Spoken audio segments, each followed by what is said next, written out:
징기스칸이라고 하는 사람이 있습니다. 유명한 분이죠. 우리 아이들이 알는지 모르겠어요. 징기스칸이라고 하는 사람이 800년 전 인물인데, 그런데요, 이 사람이 정복한 영토가 지구 역사상 가장 넓답니다. 그러니까 약 한 770만 평방 킬로미터. 잘 모르겠죠? 얼마나 넓은 땅이냐면 알렉산더와 나폴레옹과 히틀러가 정복한 땅을 다 합쳐도 징기스칸이 정복한 땅보다 작습니다. 엄청 크죠? 이 사람이 얼마나 대단한 사람인지에 대한 일화들이 되게 많은데, 그 중에 한 일화가 오늘 우리가 함께 나누고자 하는 말씀과 조금 어울리는 것 같아서 여러분을 소개합니다. 이분이 이 징기스칸이 아주 젊었을 때 이야기인데, 다른 부족이 이 징기스칸이 있는 이 부족을 쳐들어왔어요. 쑥대밭을 만들어 놨는데, 근데 징기스칸이 힘이 없는 거예요. 그래서 가만 보니까 거기에 있는 모두 다 빼앗기고요. 심지어는 징기스칸의 자기 아내도 빼앗겨 버렸어요. 근데 힘이 없으니까 도로 찾고 싶어도 찾을 수가 없는 거예요. 그래서 열심히로 그 힘을 키우기 시작을 하고, 어느 정도 시간이 지나고 났을 때 사람들과 다 힘을 합쳐갖고 다른 그 쳐들어왔던 그 부족을 향해서 달려갑니다. 달려가서 거기 있는 그 부족을 완전히 다 망가뜨려 놓고 모든 걸 다시 되찾아와요. 문제가 생겼어요. 뭐냐면 자기 아내를 빼앗겼잖아요. 근데 이 아내를 다시 되찾았는데 자기 아내가 그 족장에 아이를 갖고 있는 거예요. 그래서 그 아이가 태어나게 됐는데, 이름을 징기스칸이 뭐라고 줬냐면 조치라고 하는 이름을 줬는데, 이게 무슨 뜻이냐면 나그네, 손님, 이런 뜻이에요. 그런데 여러분, 이 사람이 어떻게 했냐면 그 아이를 자기의 호적에 집어넣고, 그리고 자기 아들로 그렇게 잘 키웠다는 거예요. 어떻게 그럴 수가 있을까? 아마 징기스칸이 이렇게 이야기를 했습니다. 뭐라고 이야기했냐면, 이 아이나 내 아내에게는 아무 잘못이 없다. 그래서 이 아이는 내 아이다, 이렇게 이야기를 했다는 거죠. 좁은 마음이 아니라 넓은 마음으로 살았기 때문에, 그래서 징기스칸이 된 거예요. 좁은 마음을 가지고 있으면 여러분 절대 이렇게 할 수 없겠죠. 그러나 넓은 마음을 가지고 있다라고 하는 것입니다. 오늘 성장에 대한 이야기를 하려고 그러는데, 성장이라고 하는 것은 여러분 몸만 이렇게 큰다고 해서 성장하는 게 아닙니다. 여러분 마음도 넓어져야, 그래야 성장할 수 있다, 이렇게 성장한다, 이렇게 말할 수 있습니다. 속사람이 성장해야 됩니다. 겉사람이 성장한다고 해서 다 큰 것이 아닙니다. 제 아들도 고3이거든요. 여기 아까 노래를 불렀는데 보니까 키들이 다 크더라고요. 고3들이 키 컸다고 성장한 게 아닙니다. 마음이 넓고 마음이 커져야지, 그래야 여러분 성장하는 사람이 되는 것입니다. 아멘. 우리 아이들이 아멘 해야 되는데요. 여러분, 그래서 여러분 인격이 바로 서는 사람이 성장하는 사람이에요. 인격이 안 되고 인격이 적은 사람은요, 여러분 나이가 들고 또 몸도 커지고 그래도 진정한 성장이다, 이렇게 이야기할 수 없습니다. 저는 그래서 우리 젊은 사람들을 보면 항상 가끔가다 이런 이야기를 해요. 결혼할 대상자를 찾을 때 신앙 좋은 사람 찾기보다 그보다 인격이 된 사람을 찾아라. 왜냐하면 인격이 제대로 된 사람은 그 마음밭이 깨끗해서요, 그래서 그 안에 주의 말씀을 심어 넣어도 잘 심겨져요. 그래서 여러분 인격이 큰 사람은 여러분 그러면 참 잘 성장되어져서 하나님 앞에 빛이 되어질 만한 사람이 되기 때문에 그렇습니다. 그래서 여러분 온유한 사람, 그런 사람들이 되시길 간절히 바랍니다. 오늘 성경에 우리가 성장해야 하는 이유를 분명히 하고 있어요. 12절 말씀에 보니까 그리스도의 몸을 세우기 위하여 우리가 성장해야 된다 그럽니다. 그리스도의 몸이 뭡니까? 그리스도의 몸은 바로 교회를 이야기해요. 그러니까 여러분 교회를 위하여서, 교회를 온전히 세우기 위해서 우리 한 사람 한 사람이 인격적으로 바로 세워져 가야 된다. 성경은 그렇게 성장의 신비를 이야기하고 있습니다. 왜 우리가 교회를 바로 세워야 될까요? 하나님께서 교회를 통하여 하나님의 일을 하시기 때문에 그렇습니다. 교회가 건강하면 그러면 하나님을 위해서 할 일들이 얼마나 많이 있는지 몰라요. 여러분 우리 교회가 점점 성장해서 더 많은 하나님의 일들을 할 수 있기를 간절히 바랍니다. 저는 어렸을 때 정말 좋아했던 만화 영화가 하나 있어요. 국산 외제 만화 영화 말고 우리나라 만화 영화 중에 정말로 좋아하는 만화 영화가 하나 있는데 그게 뭐냐면 로봇 태권브이예요. 저는 제가 어렸을 때 84 태권브이, 86 태권브이, 88 태권브이 계속 나왔거든요. 고개를 끄덕이시는 분은 다 아실 거예요. 그런데 여러분 거기에 특징이 있어요. 뭐냐면 로봇 태권브이의 특징은 뭐냐면 되게 멋있는데, 그런데 그 주인공이 어디에 딱 앉아 있냐면 요 머리에 있어요. 요 머리에 딱 앉아서 그 주인공이 팔을 뻗으면 로봇가 팔을 뻗어요. 진짜로 그래요. 그래서 여러분 이 머리에서 어떻게 하느냐에 따라서 이 몸이 움직이는 거예요. 근데 그걸 보면서 제가 은혜 받았잖아요. 무슨 은혜를 받았냐면 교회가 딱 그래요. 예수님께서 하시는 대로 몸이 움직이는 거예요. 예수님께서 말씀하시는 대로 몸이 움직이면 그 몸은 참 건강한 몸이 되는 거예요. 그런데 여러분 아무리 머리 대신 예수님을 조종을 해도 몸이 망가져 버리면 어려워요. 여러분 머리에서 아무리 조정해도 팔다리가 떨어져 있으면 아무 의미가 없어요. 여러분 로켓 팔이 나가야 되는데 안 나가면 의미가 없어요. 요즘 제가 참 흐뭇해요. 뭐냐면 우리 예배 드리는 것이 너무너무 행복하고 너무 좋은데요, 특히 우리 교회 청년들을 보면 굉장히 마음이 행복해요. 교회에서 이들의 역할이 있는데 이제 좀 자리를 잘 잡아가고 있지 않나 이런 생각이 들 만큼 청년들을 볼 때마다 마음이 얼마나 행복한지 몰라요. 그래서 이런 마음이 들어요. 이들에겐 전폭적으로 지원해 줘야 되겠다. 청년들이 아멘 안 하는데요. 전폭적으로 지원해 줘야 되겠다 이런 생각이 문득 들더라고요. 여러분 이 하나님 앞에 건강하게 자랄 때에, 다음 세들이 건강하게 자랄 때에 여러분 교회가 몸이 여러분 미래가 있는 거예요. 어떤 사람은 많이 배우고 또 뛰어난 지식을 가지고 있고 좋은 대학교를 나왔는데 거짓말을 잘해요. 그러면 여러분 문제가 있어요. 어떤 사람들은 부유한 환경에서 자랐는데 늘 원망하고 불평합니다. 이것도 문제예요. 이러한 사람들은 온전히 교회를 세워나가지 못하는 거예요. 자, 영적으로 성장해야 돼요. 정신적으로 성장해야 되고 마음이 커져야 됩니다. 그래야 그리스도의 온전한 몸을 세워나갈 수가 있습니다. 그리스도인의 성장에 대해서 생각해 볼 때 우리가 꼭 기억해야 될 것인데 그 첫 번째가 뭐냐면 성장이라고 하는 것은 절대로 내가 의지로 해서 성장되지 않는다는 거예요. 그리스도께서 성장시켜 줘야 성장하더란 말이죠. 사도 바울이 고린도전서 말씀해 보니까 씨를 뿌리는 자도 있고 물을 주는 자도 있고 가꾸는 자도 있다. 그러나 자라게 하시는 분은 누구라고요? 하나님이시라고요. 여러분 식물이 자라는 것 중에 제일 중요한 건 뭐냐면 물 뿌리는 게 중요하지 않아요. 여러분 식물이 자라게 되어지는 것은 토양이 중요하지 않아요. 그것보다 더 중요한 것은 그것이 아무리 토양이 좋아도 하나님이 못 자라게 하면 아무 의미 없어요. 하나님께서 자라게 해 주셔야, 그래야 여러분 은혜가 있고 성장이 이루어질 수 있는 겁니다. 모든 것은 누구의 손에 달려 있냐면 하나님 손에 달려 있어요. 어느 농촌 마을에 교회가 있는데 아주 조그만 교회에 도시에서 온 젊은 목사님이 새로 부임을 했어요. 그 해에 그만 가뭄이 들면서 그 농작물이 말라 타들어가고 있었습니다. 교인들이 너무 답답해서 목사님을 찾아와서 이렇게 기도 부탁을 합니다. 목사님, 우리가 비가 오지 않으면 농사 다 망쳐버립니다. 목사님이 좀 특별히 좀 비가 오게 해달라고 좀 기도해 주세요. 그 이야기를 듣고 목사님이 그래도 처음 부임했으니 얼마나 간절히 기도했겠어요? 여러분 밤낮으로 하나님께 부르짖어서 기도했습니다. 그랬더니 정말 비가 왔어요. 근데 문제가 생겼어요. 너무 왔어요.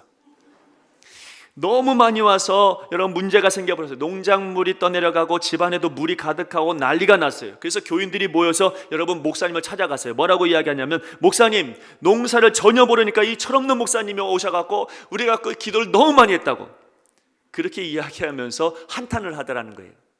여러분 그들도 알아요. 여러분 하나님께서 해주셔야 된다는 것을 알아요. 여러분 우리가 성장한다는 것도 마찬가지입니다. 내 힘으로 되지 않고요, 하나님이 도와주셔야 성장이 가능하다라고 하는 것입니다. 우리가 열심히 하나님의 말씀을 받아 먹어요. 그리고 그렇게 살려고 노력도 합니다. 그러나 그것도 내 의지로 하면 안 돼요. 내가 하려고 하면 안 되더라고요. 하나님께서 잘하게 해주셔야 내 영적으로도 잘할 수 있다는 겁니다. 절대적으로 성장은 하나님 손에 달려져 있는 것이지 여러분 나의 노력으로 된 것이 아니라 하나님께서 그 노력도 할 수 있도록 은혜를 주셔야 가능한 일입니다. 두 번째로 성장은 새로워지는 것을 말합니다. 내가 성장하려면 새로운 삶을 살아가야 돼요. 여러분, 가을이 되어지면 나뭇잎이 뚝뚝뚝 떨어집니다. 그 나뭇잎이 떨어진 것은 다시는 그 나무에 붙어 있을 수가 없어요. 모든 것을 새롭게 옷 입어야 되기 때문에 그렇죠. 봄이 되어지면 모든 것이 또 달라집니다. 전에 있었던 것을 다 벗어버리고 새로운 옷을 입게 되어지죠. 파충류도 마찬가지로 다 비닐 다 허물 벗겨지고 그리고 새 옷을 입습니다. 그것이 성장이라고 하는 겁니다. 성장이라고 하는 것은요, 과거를 자꾸 벗어버려야 되고 여러분 새 것으로 여러분 우리 마음 가운데 채워 넣어야 되는 것이 그것이 바로 성장이에요. 새로워질 때 옛것을 다 벗어버리라 이렇게 성경은 말하는데요, 그 옛것을 오늘 성경에 뭐라고 이야기하냐면 14절 말씀에 보면 사람의 속임수와 간사한 유혹에 빠져 온갖 교훈의 풍조에 밀려 요동하지 않게 하려 함이라. 무슨 말입니까? 사람의 속임수에 빠지는 것, 간사한 유혹에 빠지는 것, 온갖 교훈의 풍조에 밀려 요동하는 것, 이런 것들이 내 안에 여전히 있으면 성장 못한다는 거예요. 그런 거 다 벗어버려야 그래야 내가 새 옷을 입게 되어진다라고 하는 것입니다. 이상하게요, 은혜 받기 전과 은혜 받은 이유가 달라야 되잖아요. 맞죠? 근데 은혜 받았습니다 그리고 은혜 받기 전과 은혜 받은 이유가 똑같아요. 그러면 여러분 성장이 되지 않은 거예요. 여러분 언제든지 우리 아이들이 정말로 하나님 앞에 예수님 온전히 믿고 은혜 받은 사람으로서 변화된 삶을 살아가는 우리 진급생들이 되길 간절히 바랍니다. 여러분, 보석을 만들기 위해서는 그 원석에 붙어있는 찌꺼기들을 다 제거해버려야 돼요. 그래야 여러분 그 원석이 진짜 빛을 발해요. 여러분, 우리 안에 있는 옛 허물들이 여전히 껴있고 있으면 그러면 우리는 빛을 발하지 못해요. 우리가 빛을 발하려면 그거 자꾸 벗겨야 여러분 그래야 원석이 빛나게 되어지는 것입니다. 모세는 원석이었어요. 모세는 하나님이 보실 때 무한한 가능성을 가지고 있는 사람이었어요. 그래서 하나님 선택했어요.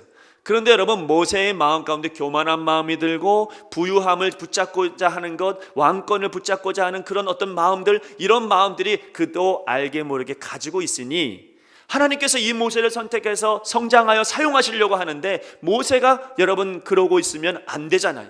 그래서 하나님께서 그를 미디안에 보내서 그 광야에서 40년을 보내게 하죠. 자기도 모르는 교만을 여러분 우리 하나님께서 제거해 주시는 거예요. 그래서 여러분, 대부분의 사람들은 자기의 옛것을 자꾸만 내려놔야 된다 그러는데 옛것을 몰라요. 내가 뭐가 문제인지 잘 모를 때가 우리는 훨씬 많아요. 내가 무엇을 벗어야 새로운 사람이 될 것인가, 이걸 잘 몰라요. 그래서 여러분, 우리 하나님께서 우리를 성장시키실 때 불필요한 것들을 다 떨어버리게 하기 위해서 우리에게 고난을 주시고 어려움을 주실 때가 많습니다. 자, 보세요. 곰곰이 생각해 보면 이렇습니다. 내가 왜 이런 대접 받아야 되지? 나에게 왜 이런 사건들이 벌어지지? 왜 나에게 갑자기 이런 일들이 일어나는 걸까? 왜 내 주변에는 항상 이런 사람들만 있는 걸까? 여러분, 우리는 그런 고민들을 누구나 다 합니다. 그런데 여러분, 그거 있어야 돼요. 그거 있어야 여러분 우리가 옛것을 버리고 새것이 되는 거예요. 그런 고난과 그런 어려움 속에서 하나님을 만나야, 그래야 그 하나님께서 여러분 진정한 새것을 내게 이루어 주시는 것입니다. 그러니까 내 환경을 원망하기보다는 그 환경을 잘 받아들이면 어느 순간 우리는 또 다른 우리의 새로운 모습, 성장하는 모습을 발견하게 될 것입니다. 세 번째로, 마지막은 우리가 성장하면 자라면서 내 역할, 내 기능을 알게 된다는 거예요. 성경적으로 설명하자면 비로소 내가 자라면서 내 소명도 알게 되고 내 사명도 알게 된다는 거예요. 어린아이들한테 모르겠습니다. 지금 아이들은 꿈이 뭐냐 그러면 아이들이 연예인이요, 가수요, 이렇게 이야기하는 아이들이 많죠. 저 어렸을 때만 해도 여러분 꿈을 쓰는 날에 대부분의 아이들이 뭘 썼냐면 대통령, 의사, 목사는 아니었던 것 같아요. 대통령, 의사, 교사, 또 뭐 선생님, 뭐 이렇게 아주 그런 어떤 굉장히 큰 나름 그런 어떤 꿈을 씁니다. 왜 그렇게 어렸을 때 그런 답들을 쓸까요? 자기들이 다 될 줄 알거든요. 자기가 다 될 것 같거든요. 근데 여러분 점점 자라면 자랄수록 그들의 목표치가 어떻게 되냐면 점점 떨어집니다. 제가 알고 있는 우리 아이 중에 하나가 중학교 때 꿈이 뭐냐 그러면 의사라고 이야기하고, 고등학교 때 올라가서 꿈이 뭐냐 간호사라고 그러고, 그 다음에 꿈이 뭐냐 점점 줄어요. 왜 그럴까?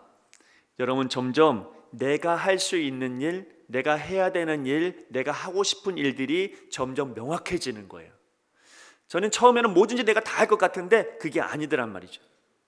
제가 찬양대 예전에 지휘를 한 적이 있었는데, 근데 그때 참 힘든 일이 있었어요. 뭐냐면 죽었다 깨어나도 저 사람은 알토인데 무조건 소프라노 하겠다고 하는 사람. 이건 답이 없어요. 아니, 소프라노는 안 될 것 같고 알토 하시면 참 어울릴 것 같습니다, 이렇게 이야기해도 죽었다 깨어나도 소프라노 하겠다는. 그래서 여러분, 그 모든 화음들을 다 삐뚤게 만드는 그런 민폐를 끼치는 그런 분도 봤어요.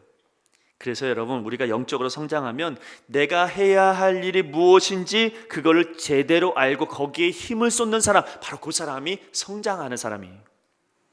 그런데 이렇게 성장해서 우리가 결국 어떻게 된다는 겁니까? 하나님께서 나를 자라게 하시고 내가 매일 옛것을 벗어버리고 새 사람이 되어지고, 비로소 내 사명과 내 소명을 알게 되어지면서 점점 자랄 때에 비로소 그 마음에 뭐가 가득하냐고 오늘 성경은 이야기하냐면, 그 다음에 그 모든 것들을 다 성장해 갈 때 비로소 내 마음에 사랑이 가득 채워진대요. 그러니 여러분, 그 하나님의 사랑으로 우리가 가득 채워지면, 그러면 모든 것이 다 가능해지는 것입니다. 우리가 성장해서 내 사명을 발견하게 되면 그 사명을 감당하는 데 있어서 사랑으로만이 완벽하게 소화할 수 있다는 거예요. 이렇게 커진 사랑, 성장하는 사랑이 결국에는 그리스도에게까지 자라게 되어지고, 그 사랑이 결국 그리스도의 몸된 교회를 온전히 세우게 되는 것입니다. 자, 여러분에게 질문합니다. 여러분에게는 어느 정도의 사랑이 있습니까? 그 사랑의 크기만큼 여러분이 성장한 겁니다. 여러분, 과거에는 도저히 이해할 수 없는 일들, 불평할 수밖에 없는 일들을 내가 사랑으로 받아들이지 못했었는데, 어느 순간 그것조차도 내가 사랑한다, 그것조차도 내가 받아들일 수 있다, 이러면 나는 그만큼 성장한 겁니다. 여러분은 바로 그리스도 안에서 범사에 성장한 그리스도인이 되어지는 것이죠. 사랑을 얼마큼 하느냐에 따라서. 이번 주에 제가 묵상하는 가운데 시편 92편 12절 말씀 또 보게 됐는데요, 이 말씀을 보면서 은혜가 참 많이 됩니다. 이 말씀을 보면 이렇게 써져 있어요. 의인은 종려나무같이 번성하며 레바논의 백향목같이 성장하리로다. 종려나무는 뭘 상징하는 줄 아십니까? 그건 승리를 상징해요. 왜냐하면 종려나무는 고난을 받으면 받을수록 잘 자라는 나무이기 때문에. 그래서 이러면 종려나무는 어떤 승리를 상징합니다. 그럼 백향목은 무엇이냐면, 이 백향목은 높이가 40m까지 자란대요. 엄청난 나무입니다. 그 둘레만도 2m에서 3m나 되고요. 이 나무의 특징은 뿌리부터 가장 위에까지 잎으로 둘려 있는 나무라는 거예요. 그러니까 뿌리부터 저 위에까지 온통 잎으로 되어져 있기 때문에 이 나무 하나만으로도 숲을 이루게 되어집니다. 그래서 이 백향목의 상징은 뭐냐면 영광, 번영, 그리고 승리, 이걸 상징합니다. 종려나무와 같고 백향목과 같은 그런 사람은 그럼 과연 어디에 있을까? 시편 92편 12절 말씀 뒤에 13절 말씀에 뭐라고 써져 있냐면 이렇게 써져 있어요. 이는 여호와의 집에 심겼으며 우리 하나님의 뜰 안에서 번성하리로다. 종려나무, 백향목, 이건 승리를 상징하고 번영을 상징하고 굉장한 어떤 부흥을 상징하는데, 이게 어디에 심겨졌을 때 성장하냐면 여러분, 여호와의 집에, 바로 교회에 여러분 세워지고 교회에 심겨졌을 때에 위대한 성장을 이룰 수 있다는 것입니다. 여러분의 성장은 어디에까지 와 있습니까? 여러분의 사랑은 어디에까지 와 있습니까? 여러분, 우리 진급생들이 여러분 교회를 떠나면 살 길이 없어요. 협박하는 거예요. 여러분이 교회 안에 있을 때 비로소 아름다운 성장이 일어날 수 있고 굉장한 하나님의 은혜와 축복이 이루어질 수 있습니다. 백향목과 같이, 종려나무와 같이. 그래서 여러분, 이 교회 안에 어떻게든지 함께 있고 그 자리에서 사명을 찾고 그 자리에서 하나님의 은혜를 바라보면 여러분, 하나님께서 놀라울 정도로 성장케 하시고 이들을 통하여서 교회가 더욱더 든든히 세워지게 되어질 줄로 믿습니다. 이 믿음을 가지고 우리가 이 아이들, 우리 모두의 성장을 위해서도 늘 함께 기도할 수 있기를 간절히 바랍니다. 기도하겠습니다. 하나님 아버지, 하나님 앞에 믿음으로 나아가는 모든 한 사람 한 사람 위에 성령의 은혜를 더하여 주시고 축복하여 주시고 역사하여 주시옵소서. 감사헌금을 드리고 11조를 드리는 귀한 마음들이 있습니다. 하나님께서 은혜를 더하여 주시고 넉넉한 축복과 하나님의 복의 복을 더하여 주시옵소서. 하나님의 이름이, 하나님의 능력이 이들의 가정 가운데 새겨지게 하여 주시고, 무엇보다 아버지 하나님께서 날마다 복의 복을 더하사 하늘에 아버지여 귀한 이름이 새겨질 수 있도록 축복하여 주시옵소서. 아버지 하나님, 오늘 진급하는 모든 이들 위해 하나님께서 넉넉한 은혜를 부어주시고 복 내려주시사 아버지여 저들이 아름답고 귀하고 예수님께서 자라서서 많은 사람들에게 사랑받으셨듯이 이들도 큰 사랑을 받으며 하나님 자랄 수 있도록 축복하여 주옵소서. 하나님께 모든 영광 올려드리며 예수님의 이름으로 기도하옵나이다. 아멘.